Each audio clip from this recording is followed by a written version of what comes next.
Today is February 6th and we're having a snowstorm. It started out as freezing rain and it turned to snow.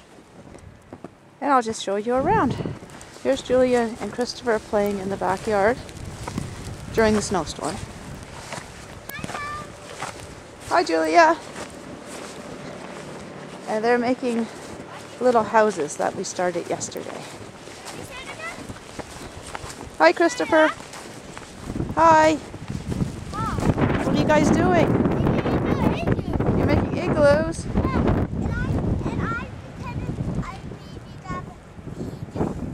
Are you?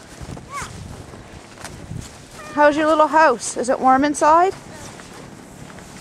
Be careful, Ma, don't go in deep. Let's see your house, Julia. Okay, you go on in. It's probably nice and warm in there, is it? But I don't get to hat. You're getting hot. Oh, maybe Jasmine will go in. Go in the little house, Jasmine, and get warmed up. I think so. Yeah, back up, back up, back up, back up. I think okay. I think Christopher, okay. You go and show how deep your house is.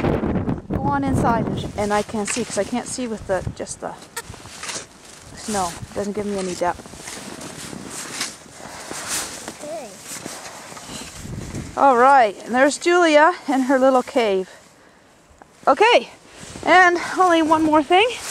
What are you doing, Christopher? Digging. What are you digging to? I'm here. I pretend I'm a Diego. You're pretending you're Diego. Okay, that's great. And I just wanted to show you the picnic tables. Oh, like I'm in waist deep snow right now. Anyways, there's the picnic tables because I can't go any further. That's the snow on top of the picnic tables. Okay, that's 2 minutes. That's it. We'll be filming today in the barn with Rosemary.